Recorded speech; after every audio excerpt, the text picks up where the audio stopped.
Greetings, denizens of the tri-state area. Jacob Weil here. And Blue Dragon 5. And Dragon, I know what we're gonna do today. We're gonna activate the Recap-inator and discuss my favorite cartoon, Phineas and Ferb. That's right, in honor of the 15th anniversary and in preparation for the upcoming revival, I'm guiding Blue Dragon 5 here through the series, experiencing his reactions, watching it for the first time, and reliving my summer memories through the years. Today's episodes are The Great Indoors and Canderemy. So during the first one, we've got the boys build a biosphere, and Doofenshmirtz makes it rain. How you coming down here? Well, the biosphere, it's interesting. Again, one little bit of a Hey Arnold similarity there, a little bit. You have to explain that one. Well, it was more like I forget if they called it the biosphere or not, but essentially it's the same premise. There's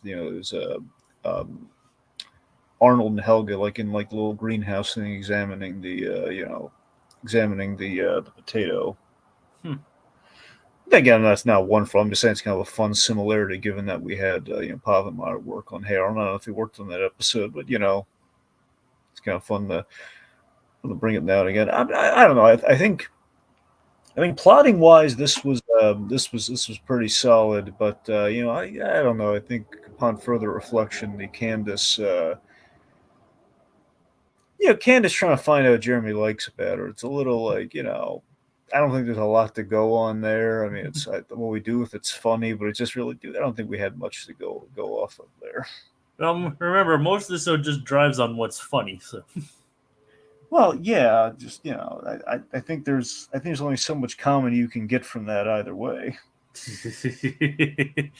Drew and I think they didn't stretch it too much. If you ask me. No, it's fine. There's nothing wrong with it. Just I don't know.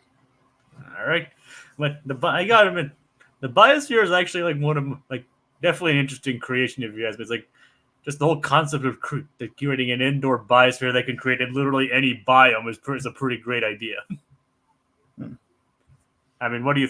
That's just what I think. I mean, I like that. It looks like what's the giant golf ball from Epcot? Like, what is it? What's the actual name for it? Spaceship Earth. Really? That I keep forgetting. This from the outside looks nothing like a spaceship. Yeah, I believe that's what it's called, Spaceship Earth. All right, well, yeah. So the idea that the biosphere looks a lot like Spaceship Earth, which to me as a kid, I always nicknamed Epcot like the place with the giant golf ball. I mean, that is what it looks like. It does look Yeah, like. that was for me like the highlight of the episode, like doing the giant golf ball. Bit there. It's like, oh my god, we actually commented. It looks like a giant golf ball. And this is a Disney show, so the closest we're gonna get to saying, "Yep, Epcot's got a giant golf ball," and they're calling Spaceship Earth. It's only called Spaceship Earth because it's because it's spherical. Spherical. Like plus the inside is actually like a trek through like human history and like the history of Earth and things like that. Yeah. Written by Ray Bradbury, I believe. I believe that's one Bradbury wrote. Still pretty cool nonetheless. Yeah. I mean, and of course it's the grand icon of Spaceship Earth of Epcot. Yeah. So still, that's just definitely pretty neat. And I don't know if that was the intention when they made the biosphere, but if it is, it works out pretty well then. Yep. So Dragon, what led the boys to build this biosphere in the first place? Well, it all started with a diorama. I love this diorama gig. Honestly, I love models and dioramas of all sorts. So this is already like, okay, we're starting this off on the right foot. you like miniature models. I am a model aficionado, my friend. It's kind of interesting. I forgot to mention, actually, in terms of airing order, this is actually the first episode they aired for season 3. Huh. It's like it's not the first produced, but it's the first one they aired for it. Go figure. And it's actually the first episode to have a story written by writer Jim Bernstein, who also known for his work on American Dad and Family Guy. Mm-hmm. So another alumni there. Oh yeah. But so yeah, the diorama. So Dragon, why are they building this diorama? It's raining out. It's the yeah. kryptonite to the Phineas and Ferb adventures, it would seem. Well, this time it's not rain, it's not thundering either. And this time they're not planning to stand in the field of the metal rod. Yeah. It's like we never got to see them stand in the field with a metal rod. We missed out, didn't we? Well, yeah. Because that's what we all want to see, right? The boys just standing in the middle of a giant field with a giant metal rod. Hey, Ferb, catch! Ow! Ferb, you're glowing. It's like, thanks. All right. So it's like, anyway, they're building the neat little diorama of the boys in front of the tree. So the tree, and then the Fireside Girls come in, like they were gonna go desert trekking, but they couldn't because of the rain. And of course, that gives Phineas an idea. Can we just take a moment to appreciate just how sad, or I guess to put in Norma Bates terms, how it's so sad. Just Isabella's, the whole like, What you doing? Oh, what's wrong? Even Phineas, the densest, most from a distance insensitive monster of a friend you could have. From a distance. Yes, from a very far distance. Like if I don't know. In Paris, though, Yeah, that is. We saw every still from that episode. Phineas, he looked like an inhuman monster. He's history's greatest monster. And you'd be lying, Jacob, if you told me in this episode somewhere. I mean, this episode collectively, we're not going to see some horrific Phineas stills anywhere in this collective episode. Well, not exactly, Phineas. Yeah, yeah, but not Phineas though. It's like not exactly, but Yep. There you go. Anyway, it's not exactly Phineas that you're talking about, but even Phineas Flynn Fletcher's cold heart. He's seeing like poor. What? I was saying Phineas is just Flynn. He doesn't have Fletcher as his name. All right. Wait, really? Yeah, it's Phineas Flynn Ferb Fletcher. Okay, so all right. Well, what? I mean, Phineas Flynn, even in it, even it was cold heart. We all know that Phineas is like one of the warmest-hearted people in this entire show. Yes, but dense. But dense, yes. These dense George McFly's pickup lines. Very, very dense. Yes. Dense as a pyramid block. At least in terms of romance, yes, he is. Yes, he is. Exactly. Okay, anyway, so they get the idea to build, let's build the big Epcot golf ball. Let's build Spaceship Earth in our backyard. Simulate, the outdoor environment so the girls can get their badges. Which you can't deny, having Spaceship Earth in your backyard would be pretty awesome. Yeah.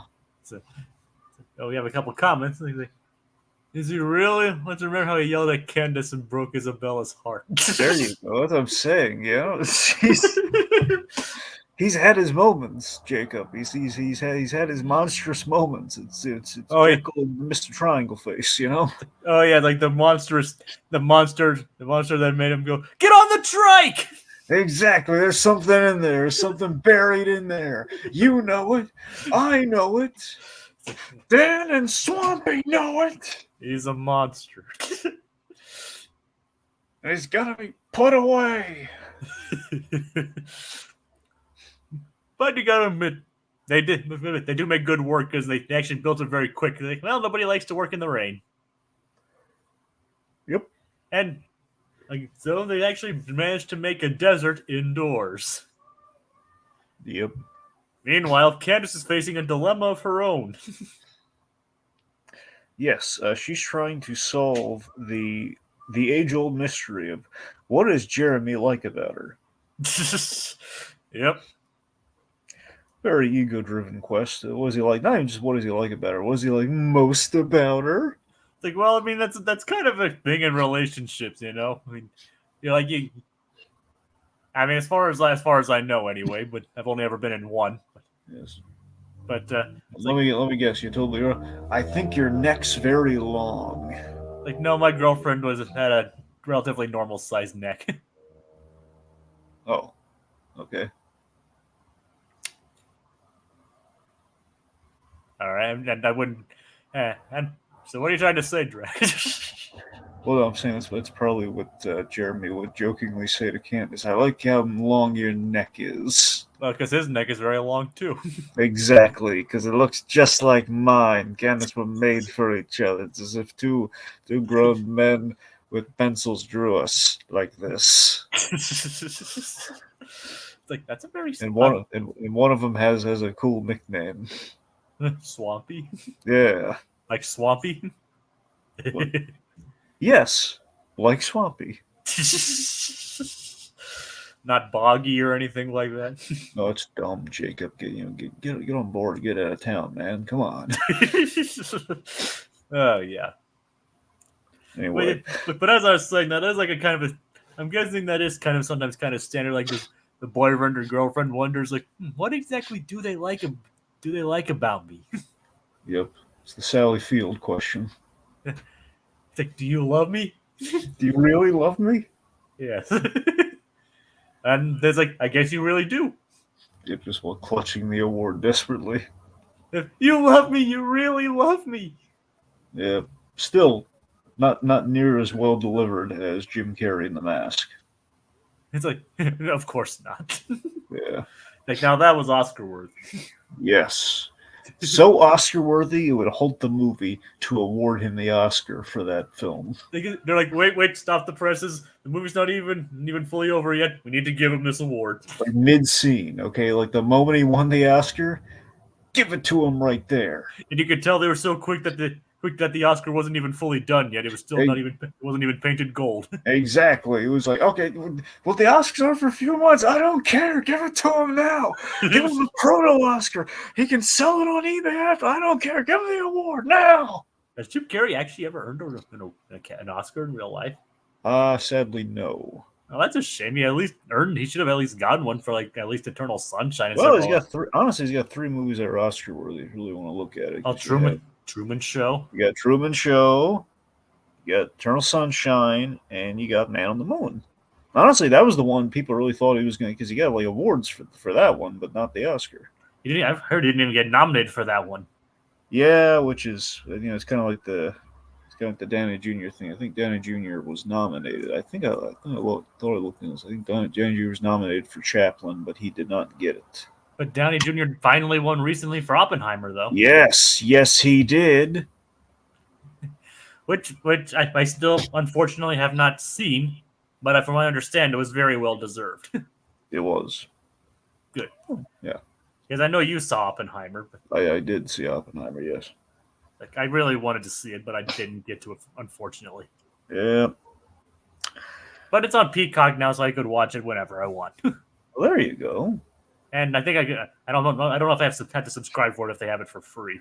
Well, that's And even if I do have to subscribe, it's cheaper than a lot of the other. It's cheaper than other options. there you go. Okay. Or I could just rent it off of Amazon. But we're getting bogged down in this. Yes. Foggy. Yes, we are. Anyway, so Candace. She's torn between spending quality time with her boyfriend or busting her brothers. So she kind of goes in the middle here. They go for a picnic in the biosphere. Which I gotta admit would be a pretty cool date spot. It's a spherical experience, my friend. Spherical! It's all about the atmosphere. That was on purpose, wasn't it? Yes, it was. Just kind of. Yes, it was. Yes. It's you know what they say about a dragon? It's spherical. Yep. This recap is brought to you by the Game Sphere. And what's so great about the Game Sphere Dragon? It's spherical! Exactly. Anything else about it? It's red. It's kind of round. Yeah, good enough for me. There you go.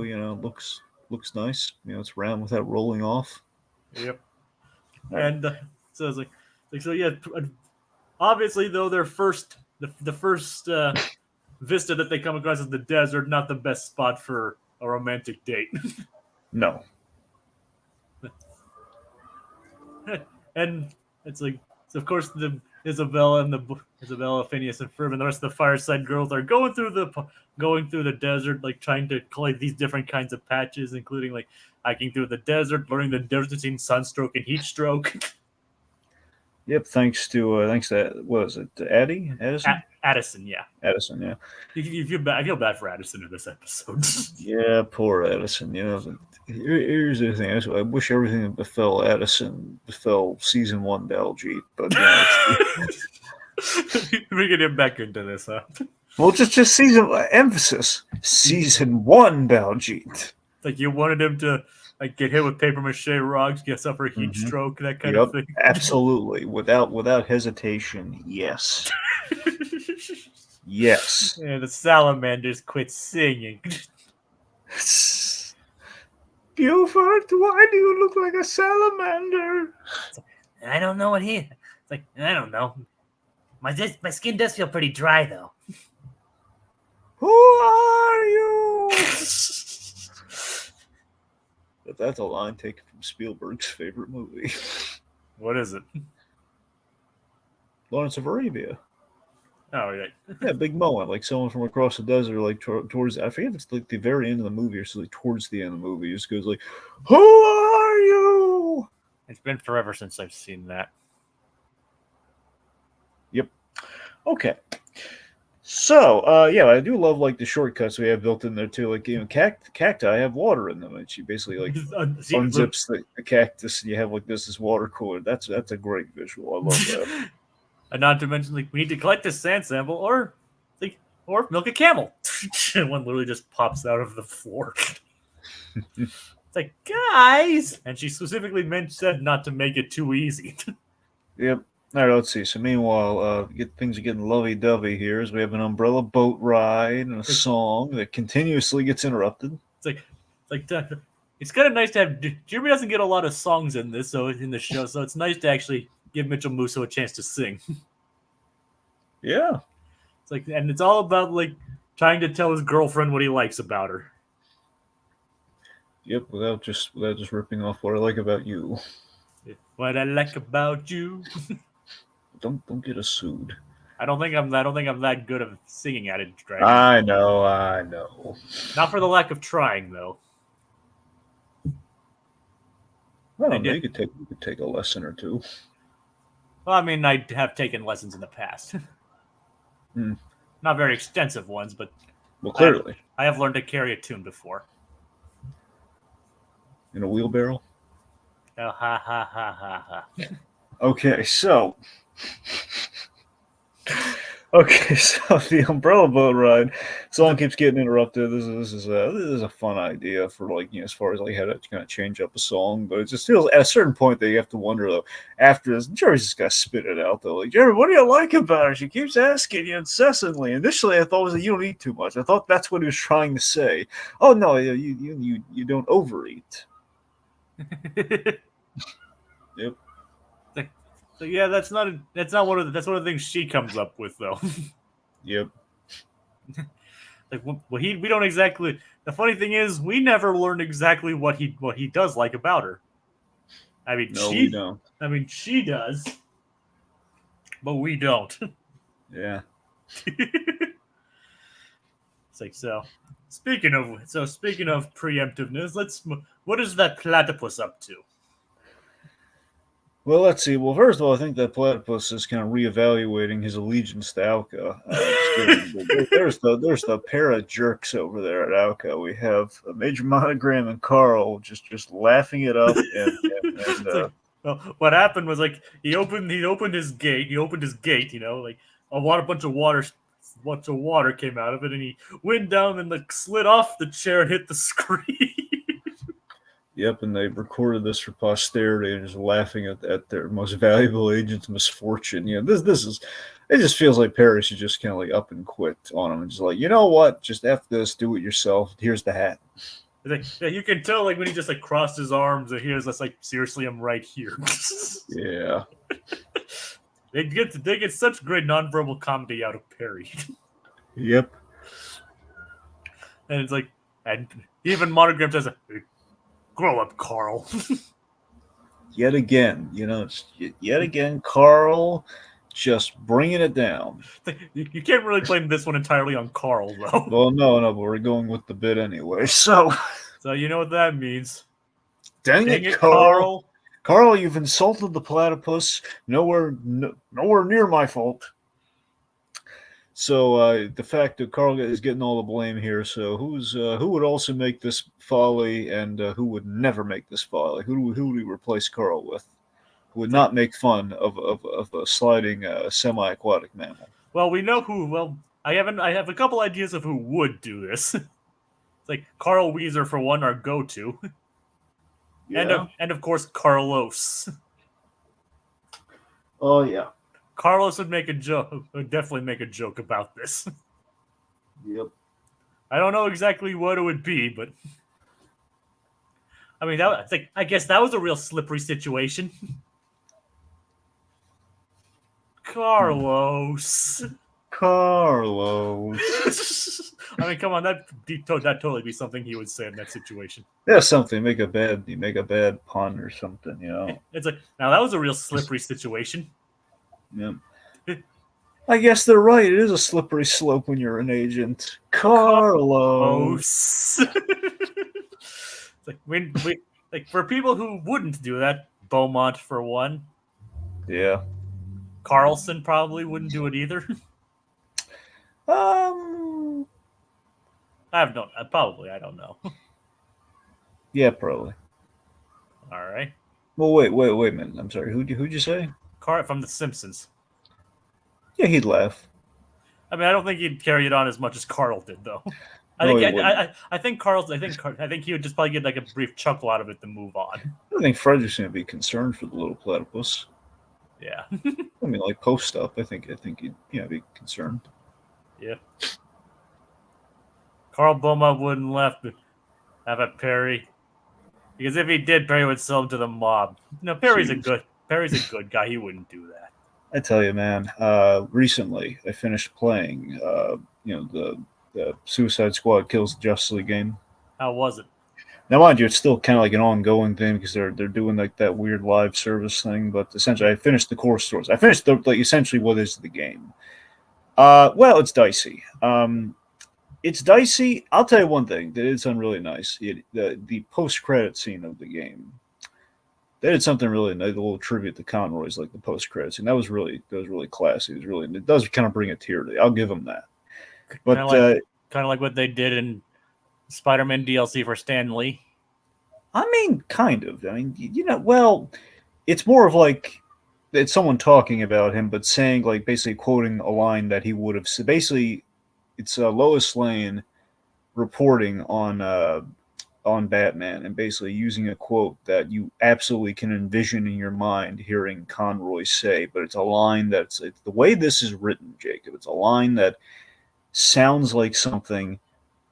It's basically tailored to be something that would be both for like Kevin Conroy as well as like Batman himself. So it's like something you can absolutely believe, be in tune with Batman, with the history of where the Arkham games went, but also something very applicable to everything Conroy did for the characters. I thought that was really lovely. I just wish I could say everything else in the game was as lovely as that. It was not.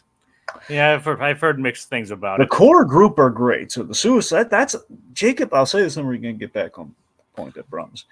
I bring it up because when Perry would sell him out to the mob. It always reminds me of that great Conroy lure. So you sold him to the mob. Anyway, but yeah, so the Suicide Squad as a concept, to me, is always read as it's such an insanely good idea. The whole Dirty Dozen-esque premise. even in the worst interpretation of the Suicide Squad, because that premise is so ironclad, even the worst that you get from it will not be completely bad. It won't be great, but it won't be like, the worst thing ever. Because still, it's the bad guys with bombs in their head, forced to do like heroic or morally questionable acts. So it's fun. So our Suicide Squad, the core team, because of that principle, they are great. Just the story, well, there were missteps. Yeah, that's what I basically heard. Yeah, the Metropolis, the cityscape looked great though. I mean, the open world aspect, that was pretty cool. But that the team themselves, so what I had going for it. The continuity, well, that's a whole kettle of fish. But no, Aquaman is not in the game, so don't read into the kettle of fish too much. We have King Shark though. So he's one of the few Justice League members that wasn't in the game. Yeah, they pretty much stuck with who you saw in the thing. They didn't really go beyond that. They kept it pretty minimal. So Flash, Wonder Woman, Batman, and Superman. And Green Lantern. And Green Lantern. Yeah, that's it. Okay. Yeah. All right, back to the episode. Yes. So Dragon, we go to Doofenshmirtz, and I don't even know if the jingle was in this episode, was it? I mean, I don't think so. I don't think so either, but do you want to do it anyway? Doofenshmirtz Evil Incorporated. Yeah, in the rain. In the rain. Yeah. So, we exactly figure out why there is so much rain, and of course it is tied to Doofenshmirtz. Yeah, this is a great idea. So one, I love that Perry. He slips on a chair again. Yep, slips on a chair again. Ends up going down the little trap door. But I love that Doofenshmirtz went to so much trouble to have this amazing death trap, just whole Rube Goldberg thing to land him in the trap door. And he didn't need it all. Well, there's an entire day's worth of work. Well, it'll look good on the holiday. Oh, it'll look good on the holiday gag reel. But I'll be the only one there at the party. I need a laugh on the holidays. See, that line made me really sad because you have to just taking at face value. That means, Vanessa isn't visiting her dad at the Christmas. She's going with her mom for Christmas. Oh, poor Doofy. Yep. I mean, he probably does see her, but it doesn't mean it's a good, happy time for him. Remember? You're a sad one, Dr. Doof. Dr. Doof. Oh. So Doofenshmirtz's plan is recently he bought an old TV, and unfortunately it is only stuck on one channel, the Spanish channel. Yep, and he's become addicted to the Spanish soap operas. El Matador de Amor. Yep. Matador love. Exactly. And of course you gotta love the cheeky little line. It has 3 weaving stories that interconnect. Genius! Yep, which of course, a little meta thing to the writer's room. Yep, that's totally them just patting themselves on their back there. It's like Papa Meyer said, Swampy, lower, there you go. I didn't mean literally pat me on my back. But that's good though. Sometimes you need the reminder. Sometimes you need the affirmation. It does feel nice every now and then, I guess. Yeah. Why'd you grow that mustache? Well, it's just it helps with the personality. He grabs it, rips it off like tape. Ouch! It's like, hey, my personality. Now I'm naked. Eek. My lip feels so naked. God. Which then there's like a sensor bar over it. It's like, wait, why is my lip all pixelated? All right, anyway, so Doofenshmirtz has built a giant shower head, of course, which we introduced as a nod to Singing in the Rain, where he's hopping these. My Rain-inator! Okay, I love that so much. I do really enjoy Singing in the Rain. Obviously, the big Singing in the Rain scene that's the icon right there. That's great. So yeah, it's fun to reference it. Oh, isn't it? Another Kelly. The only Kelly greater than who? Exactly. I know, Jacob just asked me, who? Exactly. Who? Yes. Well, we'll get to who later on. Wait, who? Exactly. Why won't you tell me who we're going to talk about? Hey, we're talking about who? That's what I'm trying to ask you. Kelly. Yes, we already talked about Gene Kelly. Who were you talking about? Who? That's what I just... Who? You tell me. You brought it up. Kelly. Yes, we already talked about Gene Kelly. Why do you keep bringing him up? Okay, we talked about Gene Kelly. Who are we talking? So who are we talking about later? Kelly who? Well, you tell me. I don't know what her last name is. Kelly. Who? Her last name is who? What? No, it's who. What? No, it's who. Oh, you're being impossible. I'm getting out of here. No, I'm being Jacob. Okay. I Thank you don't for know. indulging this. Thank you for indulging this absurdity, folks. Anyway, so get cozy. I love how he gets Perry cozy next to the couch and everything, like the little recliner and everything. And how basically that the Raininator is basically just this giant shower just pouring water into the clouds. Yeah. It's like, I'm surprised nobody's noticed it. And so he's like, he even opts for the clear tube so Perry can watch the sitcom, watch the soap opera with him. You have to for me, that'd be more torture. Watch the soap opera. Yes. You don't like soap operas? I do not like soap operas. Not even Spanish melodramas. No, especially not Spanish melodrama soap operas. No. All right. But obviously Doofenshmirtz likes them, so that's his own prerogative, right? Well, he's evil, so Hey, he is. That's not. That's not an insult. That's fact. That's empirical fact. He's evil. Evil. I know. It's even listed on the side of his building. Yes. Evil is his business, Jacob. Exactly. It's his bread and butter. And doesn't help with the fact that he gets alimony either.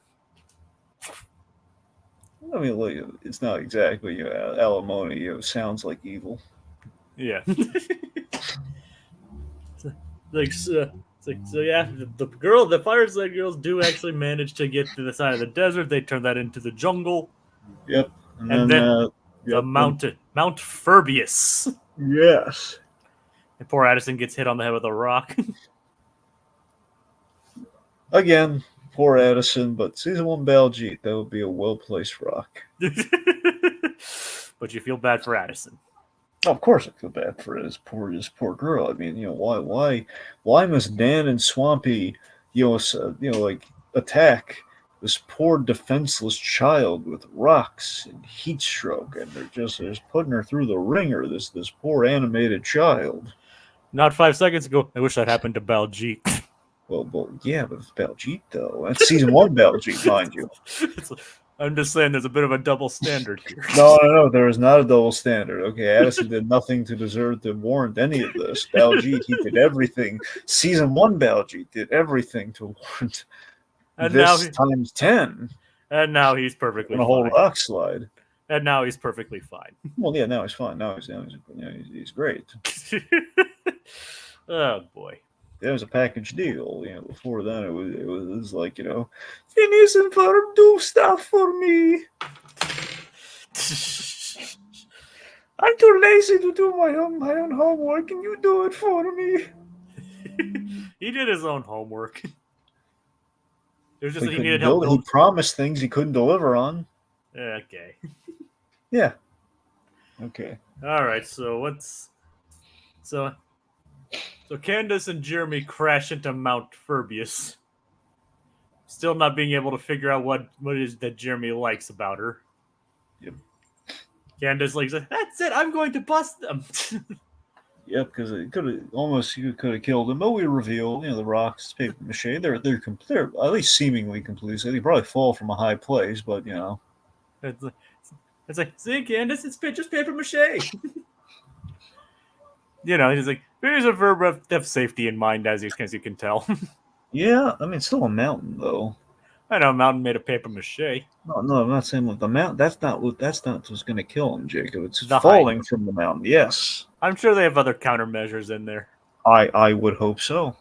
I mean, we know Phineas is one for safety. Well, now he is, and he's had a lot of mishaps. We saw the pilot. Yeah, we saw the pilot. Yeah, he endangered the lives of all those children And and who faced knows? no ramifications. We should have charged more.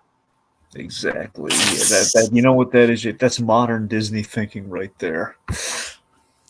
Well, he was ahead of his time then. Exactly. But Phineas is no longer His face was pointing to the future. Well, he's no longer like that. That's true. Well, at least he has other demons, but yes. It's like, well, we'll discuss that in the next episode. Yeah, like Candace is gonna have like a confessional. It's just, and then Candace is a safe space. Okay, the mean triangle boy can't hurt you. And that's what happened. What did he do? Mean triangle boy. The mean triangle boy. well, okay, I'll tell you. So we were all trying to get home, and then Candace, what did he do? He yelled, "Get on the trike!" Okay, be strong first, Candace. And what did you do? I got on the trike. So you enabled it. You enabled this behavior. Yep. So you enabled his behavior then. Were you or were you not in charge? I was, but he was very convincing. I was in charge, conditionally. I thought I was in charge conditionally. He's a monster. He took us all the way across the globe to Paris and promised we barely survived. Yep. And he yelled at me and forced me to ride whimsically on a tricycle. Oh yeah, he's a real. The whole ET thing and everything. I still have cinematic nightmares. He's a real monster. That triangle-headed boy. He's on the precipice of CG with that head. If there were two of them, he would be unstoppable. Square. If he were square, he could make any shape as is right now. He could be a square, a billion of them. He could be a sphere. You know what they say about a sphere? It's spherical. Spherical. He'll take over the world because he's a triangle shape. You can imagine it. You know what else is a sphere dragon? The globe itself. That's my point. I'll take over the world. I know. But it's just like, oh my god, the Earth is also a sphere. Oh yeah. He's unstoppable. Okay, so enough with fun with shapes. Let's continue. Yep. We'll have more fun with shapes in the next episode. Oh yes. It's like so of course Jeremy manages to get him and Candace out of the biosphere. Biosphere in time. Yep. After the boys and Isabella and the group hang glide off the mountain. Yep. Like Perry escapes using some leaky pipes. and of course connects. And of course Doofenshmirtz is watching the part of El Matador de Amor, which the reason he created the Recap-inator in the first place because the soccer game preempted it. I don't know if we mentioned that before. Yeah, sorry. Yeah, you're right. That was the genesis for why he was doing all this. So so the soccer game would not preempt. He doesn't like soccer because it doesn't make sense to him. He's like, the clock goes up instead of down. What's up with that? Now the solution is for Doofenshmirtz here. What? If you watch Ted Lasso, mind you, this has been way before we had Ted Lasso, but I'm saying now for kind of our not reunion, but kind of our revival. Yeah. If you watch Ted Lasso, he would have a greater appreciation for soccer. When did what year did Ted Lasso first come out? I want to say it was either 2019 or 2020. Well, that was about 8 to 9 years after this episode came out. I know. But when did the commercials for Coach Lasso start? God, yeah, I don't know, but probably I think the earliest it could have possibly have been would have been 2014, but I don't know. All right. That's the earliest it could have been, but I don't even think that's right. It might have been 2016. I don't know. I don't think and speaking of revivals, I don't think we're going to get any more Ted Lasso at this point.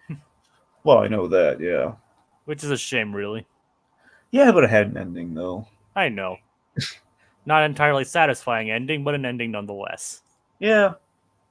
But either way, so yeah, Doofenshmirtz's whole plan was because, for the petty reason of wanting to watch a soap opera because it got preempted by a soccer game. Yes.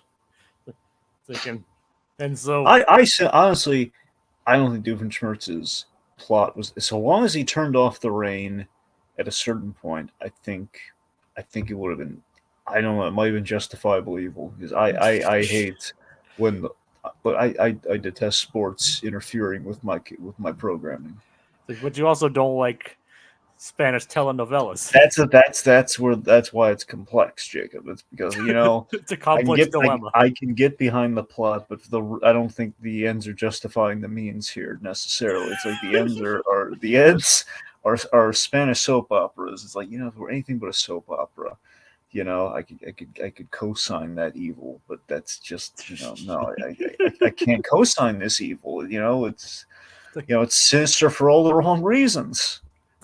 Yeah, the sinisterness of Spanish telenovelas. Yeah. So he's like, and of course the episode he's watching is like he's about to tell her why he likes her. Yep. Oh, the parallels bound. Yep. 3 intersecting lines. Genius. Oh yeah. It's like, and of course he's opening his mouth, he's articulating his lips and tongue to make the syllables. It's like, man, that guy takes a really long time to talk, doesn't he? Oh yeah. If he's talking about it in real time like that, he takes a very long time to talk. Yes, he does. So Perry manages to hook the Recap-inator to a plane, which pulls it away, which of course clears up the rain immediately, bringing the soccer game back. What? No! And of course, the giant showerhead comes down, acts like a golf club, and hits the biosphere away like the golf ball it is.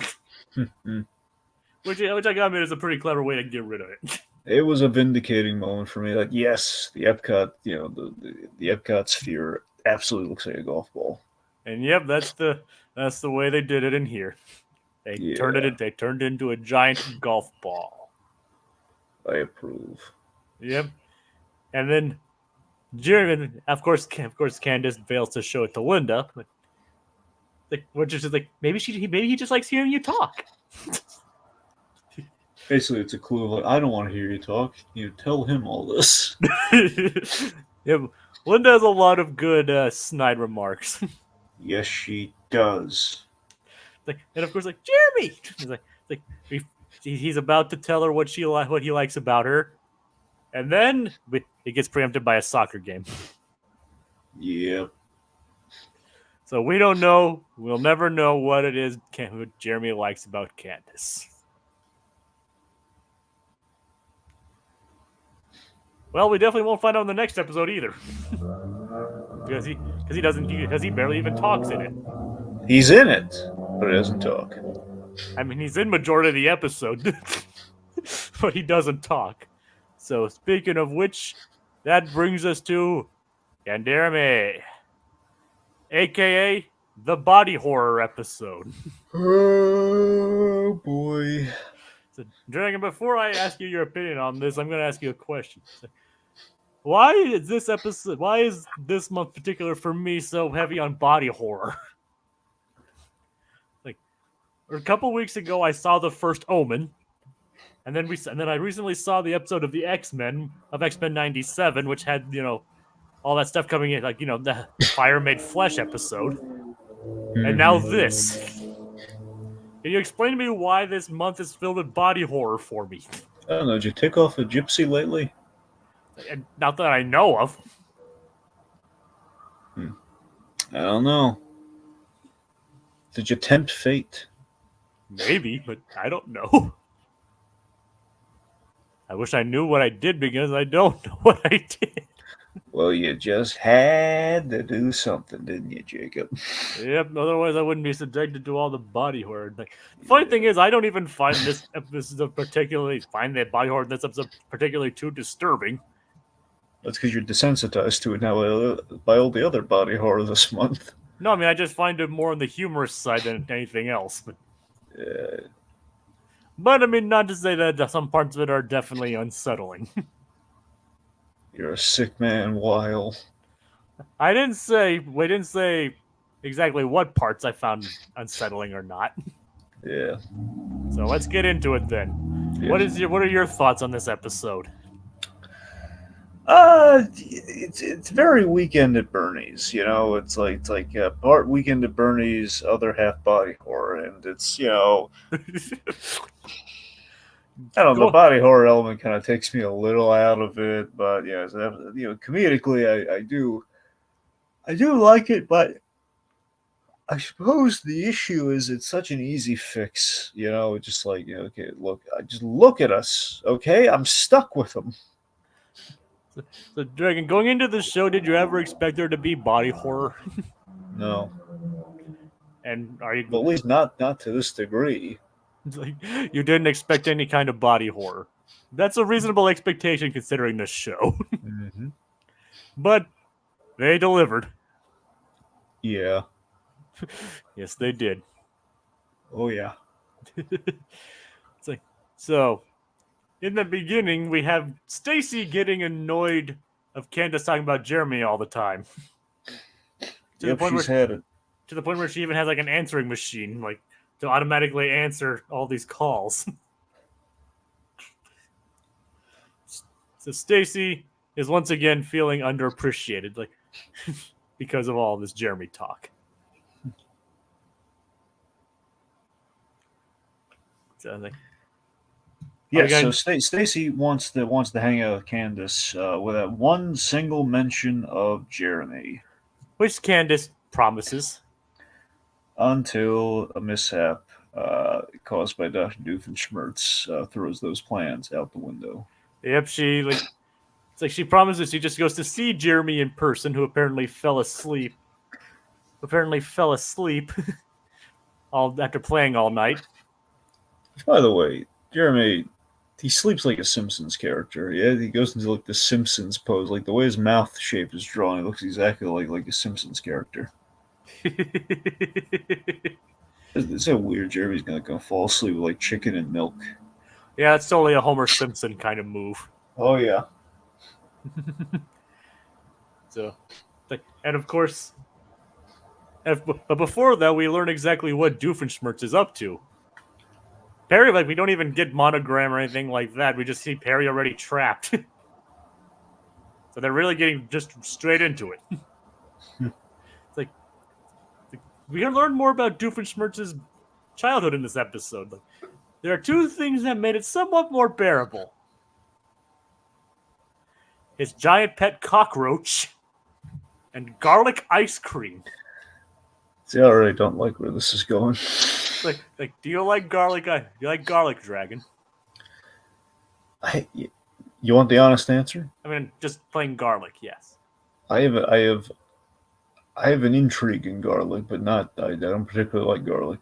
Like, you don't like it as like a seasoning or anything? I've used it once. I don't think I fully appreciate it when I did, but I like the smell of it, and I'm tempted by it, but I haven't really partaken since in garlic. I had a traumatizing garlic experience once. I mean, you have to explain that one of these days. Yeah. Unless you want to explain it now. Well, I mean, let's just say, it wasn't like a prank or anything. It was just like by bad assumptions being made. It was at a table. I saw like a thing I thought was grated cheese, and it was garlic. I was like convinced, like, oh yeah, it's grated cheese, and it was garlic. It's like it was like something's off here. It's like flared up my paranoia. It's like, no, this is not. It's not that. It's like, what is off here? I mean, it's so something's off. And it was not cheese. It was not cheese. No. It's like you were. It's like the chocolate chips versus raisins thing. Sure. I mean, you mistook garlic for cheese. Yeah. So that's kind of close. Like, chocolate chip cookie versus a raisin cookie. Yeah, in terms of like, look, it's like it's like kind of a white thing that's filled with a little grated cheese container, like this, like like a container to that. Yeah, so I know exactly where you're coming from on that. Yep. But the thing is, like, I like garlic. I even made my own garlic butter. Okay. It goes good on steaks. But and I'm sure you don't like cockroaches. But who does? Apparently, Doofenshmirtz. Fair point. And he has a giant pet cockroach. And so he's like, what would be better than these two things? Like, if I combined them. And so we get the very this is where the episode like starts. Like, okay, we've gone too far. It's like you combine them to make the garlic ice cream cockroach cone. Yeah. It's like so cold, and it even talks. Okay, Jacob, I think we both know what time it is. Is it that time, Dragon? I mean, do you think it's that time? I think it's that time. It's Gritty Reboot time!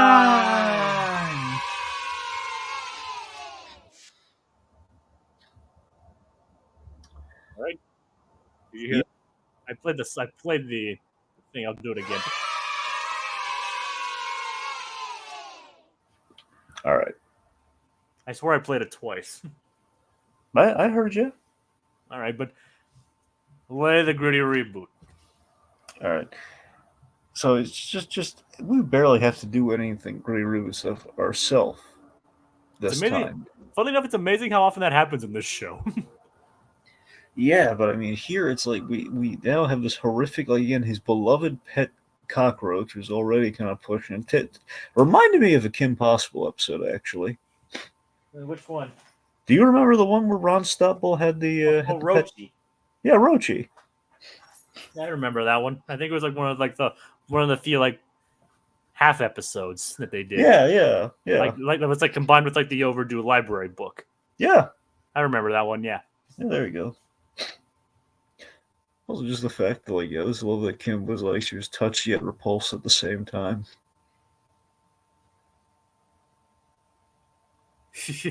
Yep. Yeah. Anyway, but yes, it's the idea you have this roach has now become sentient, and well, sorry, not that it's become sentient. You have this roach that's pretty animated. Now leading this horrific lot in life where it's now a food, not even like a food, it's an ice cream. So it's like it's a melting temporary food. This roach is doomed for death, but it brings about the question: if the cockroach is unkillable, or at the very least, like highly, highly resistant to death, as cockroaches often are. What kind of life is that to lead? And it's like an ice cream cone. Like Doofenshmirtz having combined the two is like, does that mean you're going to eat your pet? Like Doofenshmirtz was going to eat his beloved pet, or just have an ice cream pet that is like doomed like to die, possibly again and again and again, if not just one horrific death. It could be like Ice Cream Kitty from the 2012 Ninja Turtles.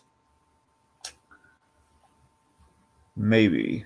You know what I'm talking about, right? Well, I didn't get that far in the. I watched episodes as they came on, so I can't. I don't know if I got. I remember the pizza. I remember the pizza theme bag guy, but I don't remember the ice cream one. It's like there's like, it's like a recurring character that, it's like a recurring thing that like a cat got like ate ice cream mixed with mutagen or something like that, and it got it got turned into a gelatinous. Okay, I remember. Seriously, I remember the cat being in the fridge. I didn't see the episode where we saw how the cat got in the fridge. Yeah, it's like, and to get so Ice Cream Kitty still remained a recurring character in there. Like, Actually voiced by one of the co-creators, Kevin Eastman, by the way. Huh. It's like one, and who actually said that was like one of his favorite incarnations of the Ninja Turtles. Yeah. but so yeah, they actually kept the cat in the freezer the entire time. And like they even a couple episodes you actually see him giving Splinter a cheese sickle. Okay. Yep. Even rodent ninja masters need their ice cream treats every now and then. Oh yeah. So it's not too far off. So it's not too far off from this. So Doofenshmirtz could keep Hoarfrost in the fridge,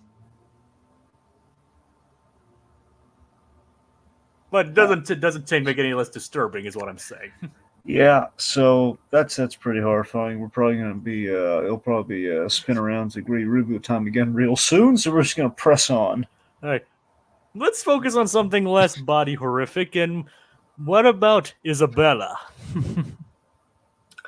Okay, Isabella, very simple here. She wants to go on a movie date with Phineas, and she's concocted this little story of buying an extra ticket. She wants to go see the new Stumbleberry Finkbat movie with him. Essentially, it's like the Lord of the Rings parody in the Phineas and Ferb universe. Yep, it's not a space adventure, but an adventure in space. Yes, it's Lord of the Rings. Yeah. But anyway, so it's like Ferb also wants to go, but she only bought one extra ticket, and they're all sold out. Yeah. Well, as far as we know, according to her. So it's like so Phineas agrees to go after they finish building their latest project. The giant robot dog. From the title sequence. Okay, now this did bother me though. Okay, because we saw them do the whole give the monkey the shower thing. So Buford keep continuing to cite that just seemed a little pointless. Well, Buford didn't know that because Buford wasn't there. Well, yeah, but you think no one's gonna tell him Buford? You already did that. So I don't know. I think they're gonna leave him yearning. I mean, do they double down, Jacob? No, I don't think they ever reference it again. Well, I mean, eventually, do we? So you're saying we don't actually give a monkey another shower? We never give another monkey a shower. I mean, at least we did it once, though. They don't want to get greedy, do it twice just for Buford. Yep. Just for the little prince. Well, he said that's why he'd rather do it. I didn't say why. That's why they did it. All right. But he doesn't know. Who knows? Maybe the writers forgot that they did it already. Yep. For all we know, they did. They just referenced that just for the sake of having another title sequence reference. Entirely possible. Oh yeah. I still appreciate we did talk about Frankenstein's brain though last time, so that's when we should keep coming back. And you mean that? And if I recall, you told me we don't find Frankenstein's brain, do we? Well, in the title sequence, they just it's over here. Doesn't count. We got to do it in the show. I know that. Eventually, they do make the nanobots, though. Yeah. And I believe that's an episode centered around Norm. Norm. Who was also in this one. Yep, and he also participates in the body horror. Yes. But we'll get to that. So Ferb also wants to go see the Stumbleberry Finkbat, but unfortunately, that's not in the cards for him. No, you green-haired cretin. No, he's my Phineas. First of all, it's Creek. If you're going to threaten me, do it properly. Exactly. That's exactly what I was going for. I'm glad you picked up on it. Thank you. If you're going to threaten me, do it properly. This is how nonchalant he is about the whole thing. Yep. That was his uncle, though. I mean, Larry Wazowski, though, he would correct that in an instant. If you guys don't know what we're talking about with the Larry thing, watch basically the previous video we did, which is the debate. Yep. You'll understand where we're coming from on that. Uncle Larry would not have put up with that. Nope. It's so Candace comes to the boys asking for help, thinking it's their fault. Because she's been hit with the splicing ray. Essentially, that's essentially what Doofenshmirtz is built here. This inator, splices things together. Hence the body horror. The Combine-inator. Yes. They accidentally hit Candace and Jeremy. They basically literally joining them at the hip. Yep. They're I mean, joined at the hip, or again, like, oh god, can you? Here's a funny messed up scene. is it gritty reboot yet? Well, Or is it's it just, more. or is it just a little mildly above this? I don't know, mate. Let's just call it mildly above it. I don't know. It's just the idea that imagine. Okay, so, actually, yeah, gritty reboot time. Just a little brief gritty reboot. Yay! Okay, Candace tries to bust what she thinks try to bust her brothers, and she says, "Mom, mom!" Like on the phone. What is it, Candace? Jeremy and I became one. No, no. It's like, Candace, Flynn, it's true. Come over, see it. Oh, Ken, what's wrong with you? No. But seriously, Mom, I have to say, like, oh, it's Candace. Just tell me when it's over. Yeah, it's more of a innuendo than anything else. Exactly, gritty innuendo. It's like, we need to. Should I create a separate banner for gritty innuendos? No, all right. we don't want that to be a regular thing. Are you sure? Do you want it to be a regular thing? Not regular when it happens. All right. All right. I was just kidding anyway, Dragon. All right. We have enough. We get enough. Make enough. Both this show itself and we make enough innuendos where we don't need to have a banner for it. Oh god, Rohit's nothing but innuendos. Yep, and you just fire right back. Well, he's a sick man, Jacob. And you, like I said, you counteract that by being just as sick sometimes. Well, really, just as sick? I don't know. I mean, you pretty much said he cheats on. Pretty much says he has like multiple girlfriends. We don't know that he doesn't. Well, yeah, but that's an accusation. That's like slander. It's not slander. You can easily refute it. Well, he was there. He could have just said, "No, I don't." We could have moved on. He didn't deny it. He did deny it. Did he though? Yeah, I believe he did. You sure about that? He sure wasn't like a nah. Versus like was like no. He's like, whoa! How can you be this defamatory of my character? Well, he said defamatory. He didn't say no. I mean, it's pretty much confirming that he didn't. No, he said that he didn't like what I said. He didn't say it didn't happen. Now you're thinking like a lawyer, Dragon. It's like he didn't exactly say those words, so he's clear. So he definitely did it. Dragon, you're thinking like a lawyer with that one. Sometimes you gotta think like a lawyer to go toe to toe with a lawyer. Yeah. So, speaking of lawyers, which don't exist in the show, apparently, let's move on. Wait, really? There are no lawyers at all in the show? I mean, as far as we know, I don't remember ever seeing one. I don't think there is one. Do you think Hines did something to old lawyers? For all we know, yes. Yes, he did. Yes, he did. Okay. So Candace begs Phineas and Ferb for their help, and they decide to bring the molecular separator, which again, you're noticing the show bringing in some continuity here and there. Yeah. We don't need the gritty reboot banner, by the way. I forgot to. There we go. There we go. Yes, so they got to rebuild the device because if I had memory serves, the device. Well, never mind. I was going to say I keep thinking of like there's two devices that are somewhat similar. Obviously, the molecular destabilizer. No, not destabilizer. The molecular separator. Sorry, I'm thinking of like something else. Recently on when we covered Batman Beyond, there was a destabilizer. This is not it, but I was thinking of that. The point being, we had the nod to the Jeff Goldblum Fly movie with the portals, which ended up becoming Linda's earrings. So this is not that. This is something different. But just thinking. Yeah, where Buford got merged into a fly. Mm-hmm. It's like I'm in the mood to eat something stinky. Yeah, he's fine. Yep. I love how Phineas is like, yeah, he's fine. Yep. It's like it's not even out of the ordinary for Buford, I guess. Oh God, no. And of course, Isabella's not too happy about this whole situation because he just wants to get to the movie as soon as possible. Yeah, just wants to take a bazooka to that dog. Yeah, she probably would if she had the opportunity. Absolutely. Phineas probably wouldn't be too happy, but she'd probably play in and says like, "It wasn't me, I swear." Well, clearly she's not lying, Ferb. Just yeah, it's like She's too cute to lie. Look at this. You think I'm cute? Aww. It's like, yeah, it's scientifically proven. There you go.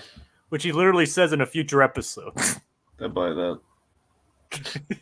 He literally said like, yeah, it's scientifically proven. And she's like, okay, whatever. She's not too enthused by it. No. Close, but no cigar. Yep. So it's like, and of course, once they fix the separator, the giant dog thinks it's a bone and takes it and runs away with it. It's like, meanwhile, Stacy meets Candace at the cafe to go to the local shopping mart, local shopping festival, and having to hide Jeremy under a table, all that. What do you make of all her disparate attempts to hide and conceal Jeremy? Very similar to Weekend at Bernie's, where we're putting the sunglasses on the dead guy, and we're just kind of Well, at least Jeremy's just asleep. Well, yeah, because again, this isn't the Gritty reboot. If it were the Gritty reboot, he would have, would have been like all like his lifeblood, like the heart would have been in between, in between them or something. Speaking of Gritty reboot, I'm surprised you didn't mention it based on Buford's suggestion. Yeah, which is basically drawing and quartering them. Yeah, that was messed up. Hey, let me ask you this, vaguely connected tangent. Yeah? Did you ever see the movie Stuck on You? No. Really? I don't think so, anyway. With Matt Damon and Greg Kinnear? No, I haven't seen that one. Yeah, that's an underrated movie. You know what we're talking. I forget if the Fairley Brothers did that or not. I think they did. It's a harmless, weird movie. Two brothers are conjoined twins, honestly, kind of like Candace and Jeremy here. It's basically they're stuck at the hip, or I guess like by the side, it's like they're Yeah. Yeah. I'm guessing not from outside forces though, like it is this time. Yeah, no, not from outside forces. No, from birth. Yes. And you're right. From outside forces. And you're right. It is the Farley brothers. Ah, okay. All right. So, let's see. Where are we? Okay, anyways, we have this hilarious montage of Candace hiding Jeremy from Stacy. Like the best one, as Stacy will confirm later, making him the table. Yep, as I mentioned before. Yes, as you mentioned before, even Stacy agrees with that one. It's like I think she appreciated the fact that Candace tried to hide it. Yeah. It's like he didn't mention her. She was trying desperately to keep Jeremy hidden.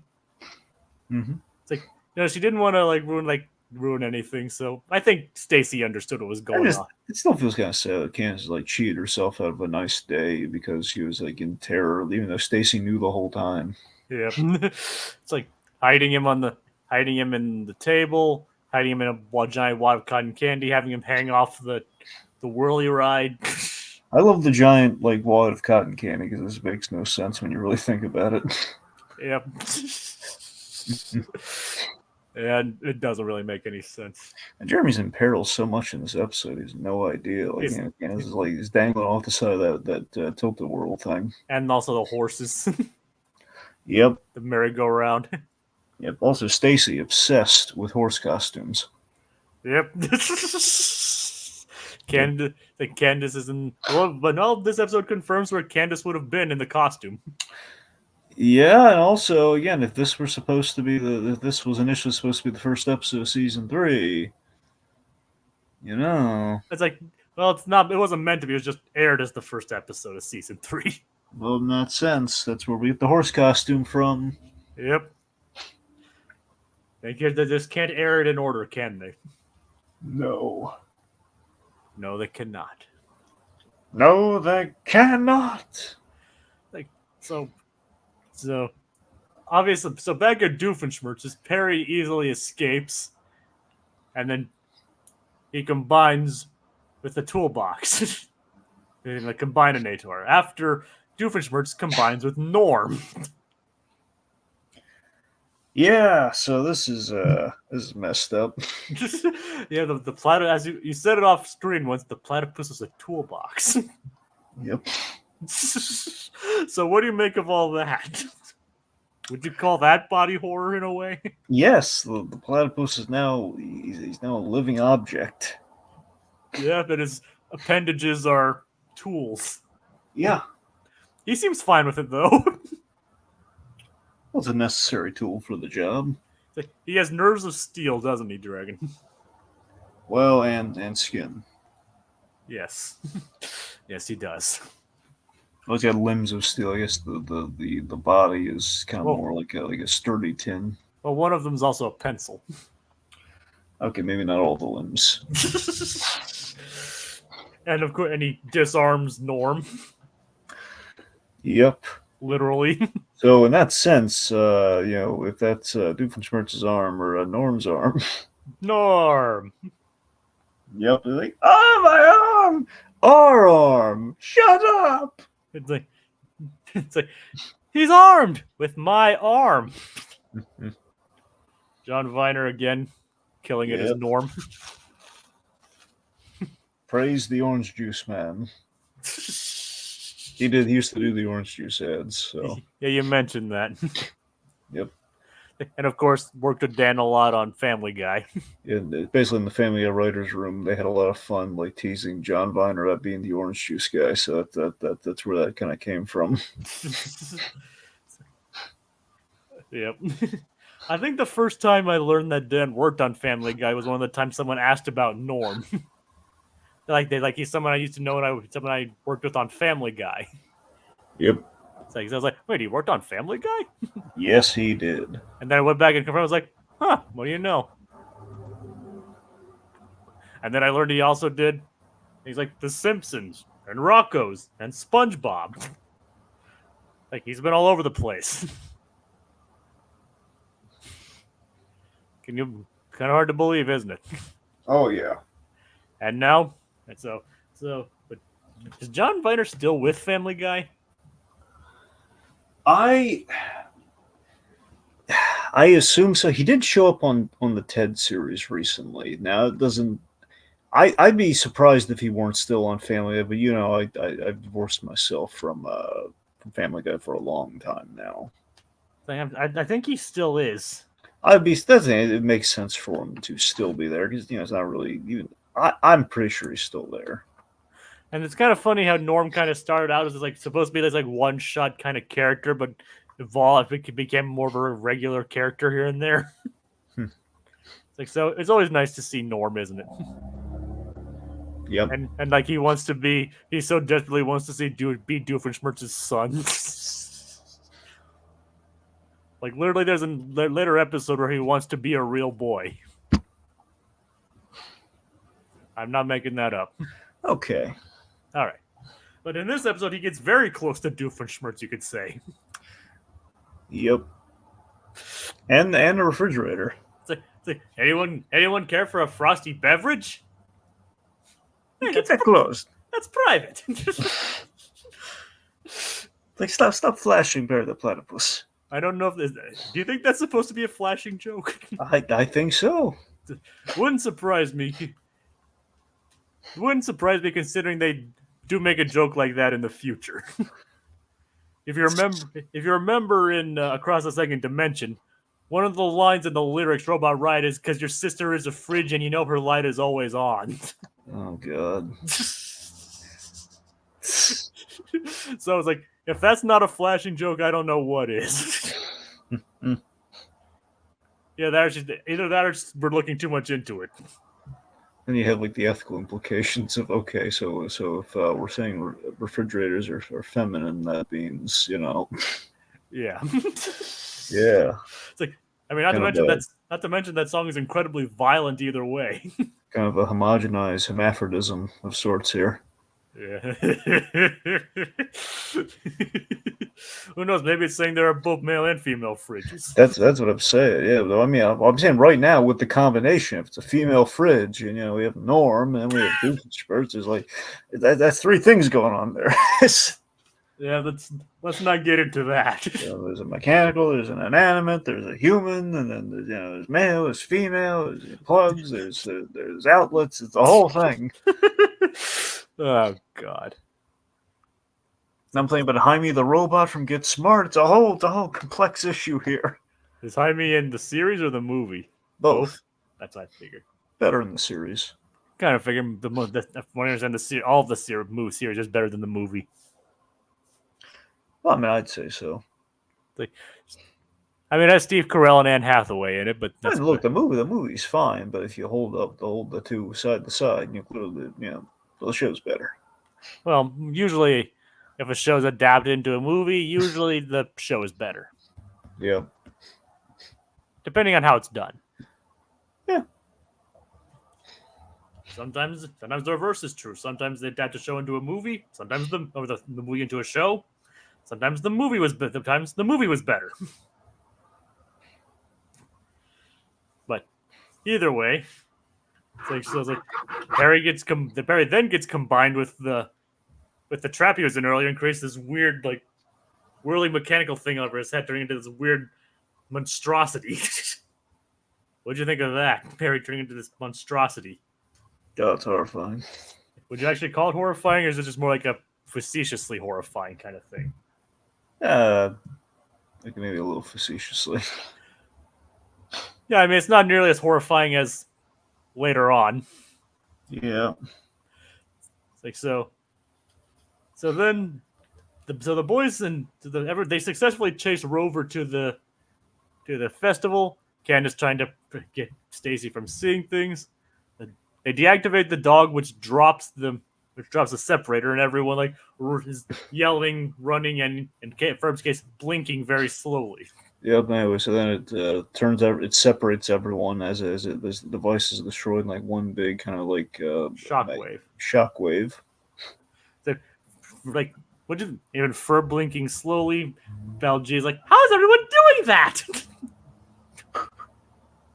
And it separates Candace and Jeremy, separates Perry from all of his equipment, and even separates Doof, Norm, and the fridge.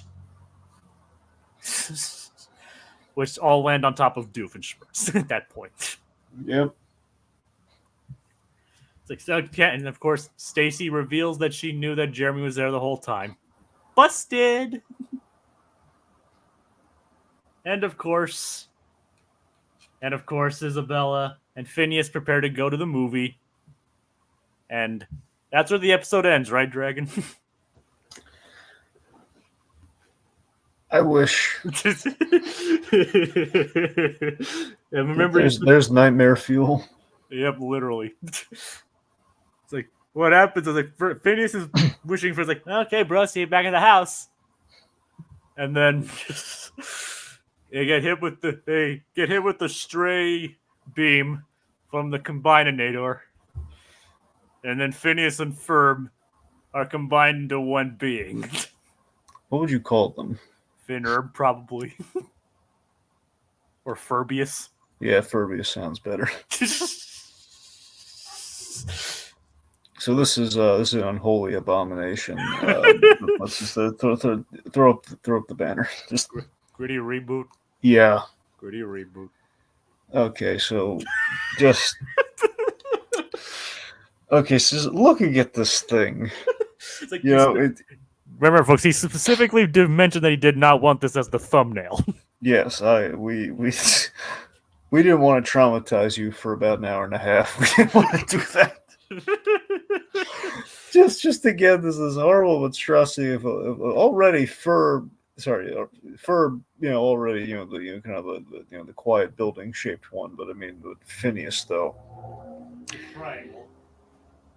I know Phineas has already had less so the dead mackerel eyes, but he's always had that smile with in the wrong context of a still looks really sinister depending on what you look at. There's something about him. So that melded with this. It's the idea that his head is bigger, like the smile is looming larger, especially when Ferb's talking. They both talk out of the same mouth. Yeah, which is oh god, and it's the eye like when he talks, like the eye kind of like squints a little bit, like oh god, it's horrible. So Keep in mind, this is not part of the Gritty reboot yet. This is all actually no, happened. This all actually happened within the show. so I mean the Gritty reboot is like that. That's life now. There's no. It's not. It's not like Dragon Ball. It's not like the fusion dance. Like there is no defusing. There's no Dragon Ball Super. Like the Patara earrings are so basically the Patara earrings would be like this. It'd be permanent, okay? Because they were stuck like that forever. Whatever the fusion is, you can't control it. You're stuck like that. That's essentially what life is now for Ferbius. And Isabel is going to have to really face the decision here. Like, well, I mean, Phineas is in there. He's the majority of the body, but I didn't. And again, her future, as it was foretold, she ends up with, like, hey, it never said Phineas or Ferb is, one of them. And now then you have all the ethical implications of, well, that's a love triangle there, and love triangle not just like the triangle shaped kid, but it's that's a relationship of three right there. Well, at least it's still one body though. Yeah, it's one body. It's like one melded body. It's just it's horrifying. What kind of life is that? There's an identity crisis that's sure to follow, I'm sure. Then here's a question: what do we do about Vanessa? Do they double date? Do you think Vanessa would have them like this? Does Vanessa hate Phineas? No, I don't think Vanessa has a problem with Phineas. Yeah. But who knows if they'd want to share? That's the thing, though. I mean, if you were Vanessa, would you still be attracted to this? I mean, he's no longer shaped like her dad's building. Exactly. That's my point. Where's the Freudian angle, my friend? Where? Who knows? Maybe she has a body horror fetish. Oh, come on, man. That's going too far. Come on. Oh, come on. Oh, you're talking about all this other stuff that happens. This other stuff is pretty accurate. It's like, but talking about like someone with a fetish is too far. For body horror? It's like, Dragon, there are strangers. You gotta admit, there are stranger fetishes. There's literally necrophilia as a thing, remember? Well, it's not really it's like an illegal thing, though. Yeah. Yeah, it's a different. The fetish is like. I still say that it's a weird but sanctioned thing. I'd still say it's worse than body horror. Well, yeah, but it doesn't count when you're like labeling it like a fetish. You have like necrophilia and snuff films don't count. I'm sorry, but all right, I went too far. Oh, okay, that's fine. Kogia says so too. All right, there we go. But I'm just regardless, though, it is kind of like I don't know why that was the first thing that popped in my head, to be honest. But you know what's funny though? It does kind of remind me. You remember a shoulder guy from Family Guy? Remember that one cutaway with like they have like the guy who's on the date with the girl, but he has like the brother like on the shoulder. You mean kind of like the basket case movies? I think. No, that's just him in a basket. Never mind. No. Maybe. But I know what you mean. I remember. Yeah. Like, hey, don't forget to invite shoulder guy. Okay, so yeah, well, it's kind of like a situation somewhat like that, where it's like just the brother, like the co-host, is just melded onto the body. And this is life now. This is like, so again, they have to go to this movie, and Isabella's gonna have to read. She's gonna be so distracted the whole movie, like, what do we do from here? Just imagine how the other people react to her showing up with that. Yeah. It's like, oh, the horror, like, oh, this poor kid or poor kids, or what's the plural? You know what I mean? Yep. Oh, God. Will they ever be separated again? And what was the thing of like Isabel says, so Ferbius. You're gonna build another mechanical mechanical separator, aren't you? Molecular separator. Sorry. another molecular separator, aren't you? It's like, why? Just with that creepy smile he always has, only now just extended. And it's just like, we're so much more efficient now. Yep. Imagine how much more we can do during the summer with two of us combined. Two heads are better than one, after all. If you Google Phineas and Ferb nightmare fuel, that's basically the first image that pops up. Oh yeah. Like literally. Anyway, so yeah, that's the episode. Yep. So no more of the episode then, right? Yep, nightmare fuel. Yep. Ending on body horror. Yep. I mean, literally look up Phineas and Ferb nightmare fuel. That'll be the first thing that pops up. Really? I'm Google. I'm checking it right now. Yep. Okay. That image pops up. All right, vindication. Yeah. Yep. You see that. Oh yeah. And some other unsettling fan art. Oh, now it's God. Now I have to imagine what that is. God. Yeah, but so probably don't look that up. No. Just take a word for it, folks. It's body horror. It's rough stuff. I mean, at least in this case, it's not like objectively horrifying body. It's not like the ending of that one SpongeBob episode. No, it's not like it all started when I was born. Yeah, it's not that horrific. No. At least this one is like at least somewhat humorous with it. Yes. And we're mostly being facetious, but yes, we still didn't want to stare at it for an hour and a half. And you can probably see why we didn't want to do that for an hour and a half, did we? You're welcome. You're welcome. Yes. So, any closing thoughts, Dragon? Sleep well. Yes, sleep well knowing that Furbius is out there somewhere. And he's under your bed. He's probably building something under there, so be careful. Just whatever you do, don't say, "What you doing?" Fortunately, though, in reality, we can assume that they just built the molecular separator again and just re-separated. Well, otherwise, I don't know how they get out of that mess. But still, you just have someone. Imagine that's the harder thing right there. Just someone says, just like the ear, "What are you doing?" And that's like the last words they say before. It's like something. I think they're an eldritch abomination now. Exactly. Everything hurts. Well.